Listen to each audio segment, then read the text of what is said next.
welcome back to Maxwell Starr's Beer Reviews. Tonight's guest, HeistAlmighty, who's kind enough to put up with my bullshit and let me come over here and drink beer with him.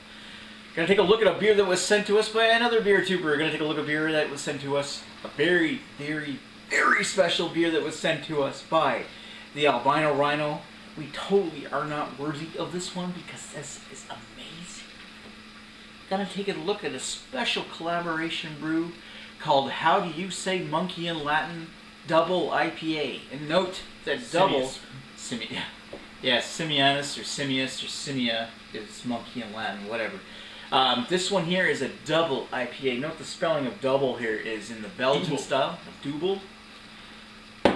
This is so rare and so special. This was brewed by a collaboration brew by 3 different breweries: Sawdust City Brewing, Microbrassire de Charlevoix, and Black Oak Brewing. 2 of those breweries we've taken a look at other stuff from on this channel, like the Lavash Foals from the Dominus Laviscum Lupulus. Yeah. And the Black Oak had 10 bitter years.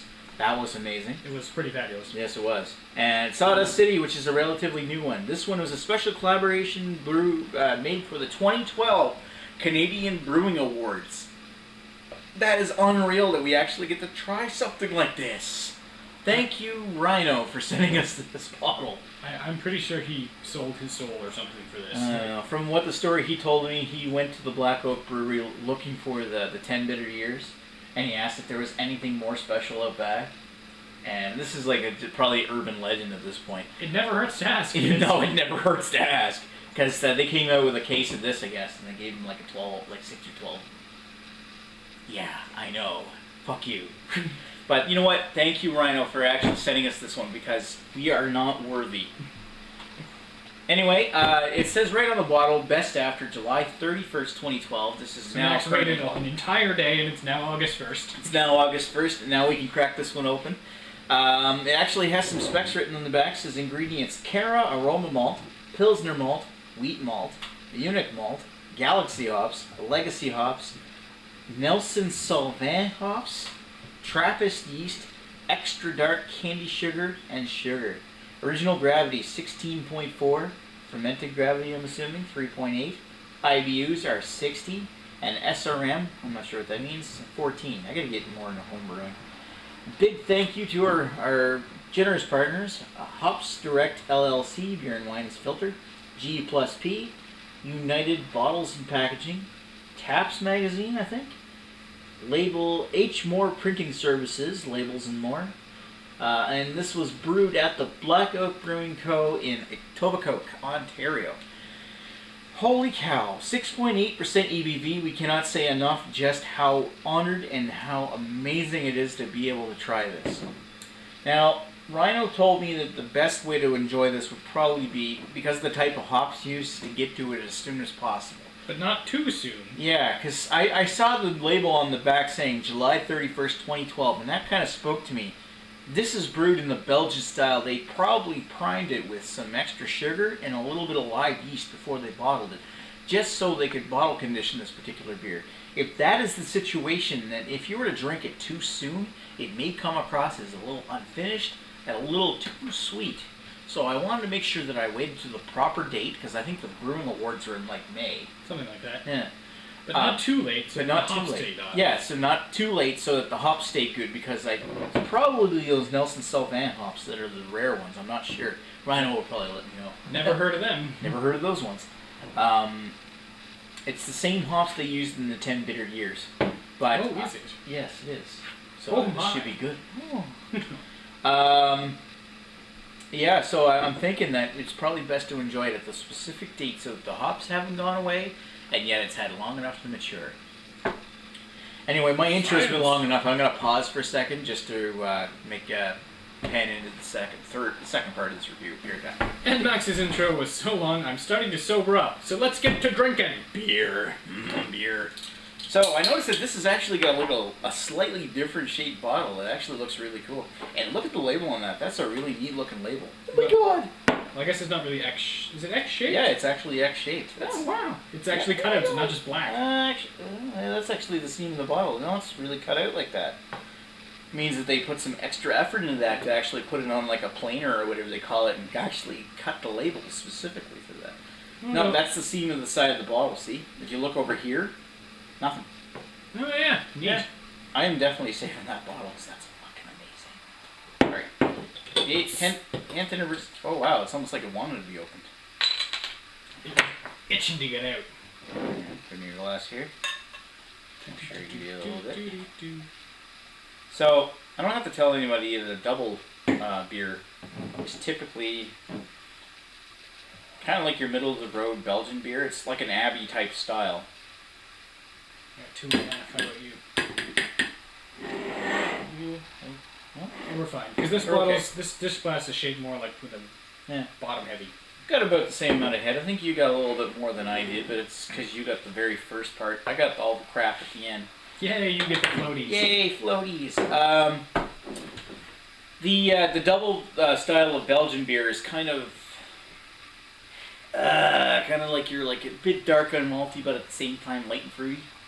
On top of an IPA, which I'm thinking the IPA component is very similar to the 10 bitter years, so this should be pretty good. Excuse me. Looks good. Definitely looks good. It's got like looks almost Belgian-y. Definitely looks Belgian. It looks like your Dubbel.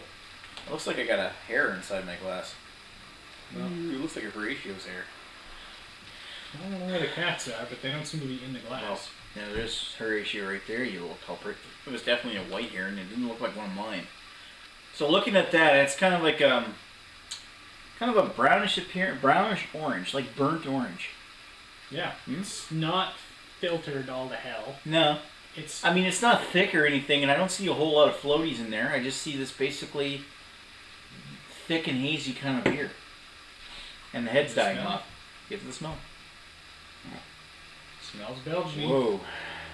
Smells sweet, smells hopsy. Sweet. Got that nice floral and citrusy kind of, and piney, sprucey kind of hop that they used in the 10 bitter years. Yeah, this is really. Get that nice citrus twang you get off of fresh grapefruit. I think it is an authentic blending of styles because I am getting the Belgian malt and the IPA hops. And yeah, underneath it all, it's almost like this little bit like almost like a dark, fruity kind of, not so much like raisin and prune, but a little bit of like red grape and white grape in there as well. I think that the explanation on this one is that they were aiming for something else, and then they decided just to turn it into a double IPA. Sure, I'm not exactly sure, but it is what it definitely it definitely smells like it came together quite well. I like the smell of that. It's almost like fresh cut open grapefruit with a little bit of hint of sweetness, like a pink grapefruit. I'm getting a little bit of that Trappist yeast.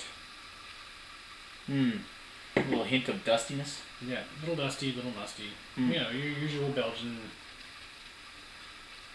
Definitely smells good. Not that I want to rag on the Belgians because they're awesome. No, Belgians are but awesome. It's got to the point where, like, if a Belgian beer is awesome, I'm not really that impressed because I'm like, of course it's awesome. Of course it's awesome. It's Belgian. God.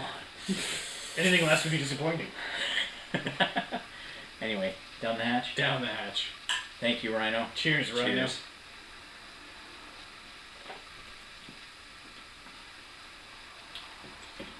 Wow. That is different. That is definitely different.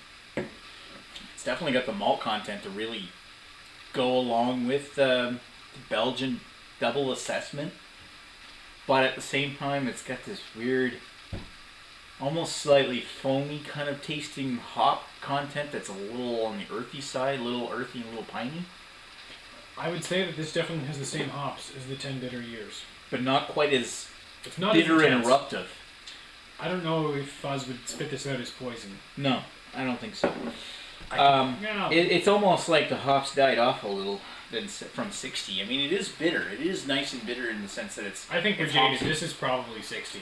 I think a little too used to it. 60 isn't really that adventurous. It is amazingly counterbalanced. I think for us to be really that horrified by the bitterness of something, it's got to be 80 or better by now. I think we built up a tolerance. It's not as... I don't find it as punchy as the 10 bitter years was. No, because that was probably like 120 or like 140 or some ridiculous number. Like, this was restrained to be a proper blending of IPA and Dubbel. It's not quite that bitter, but at the same time, it's got some nice Belgian flavors, although they're a little on the light side. Well, I think that this was an exercise in compromise. You didn't want to go too Belgian, and you didn't want to go too Dubbel IPA. To go too far to either one would be an extreme, and this is supposed to be a blend. Like a blend between the two. It's not as candy sweet as some Belgian IPAs are. It's almost like that candy sugar has been used up in this beer. I think waiting it's until very dry. Was a good idea. It's very dry, but it's not as much malt sticks in the back of your throat as that dryness feeling. It's very effervescent. Like when it hits the tongue, it fizzes right up and almost disappears. Not quite. Not like some of the other like Belgian. Leaving a little bit of a hint of a spicy sweetness. That's not bad though. It is. I'm not going to say that it's schizophrenic, but it's definitely doing more than one thing at once. It's got multiple personalities. So yeah, schizophrenic, but not badly sensitive. It's functional schizophrenic. Yeah, it's. They work together. You know what I mean? It's collaborative schizophrenic So a functional schizophrenic would actually be somebody who gets more work done because they have multiple personalities. One takes over once one is done working. I don't know enough about psychology to make this make any sense. Yeah. Want to think about this one for a minute? Yeah, I think we should think about this one for a bit. We will return after these messages. We'll be right back. Cheers. Buy a ShamWow. Buy a ShamWow. Buy a ShamWow.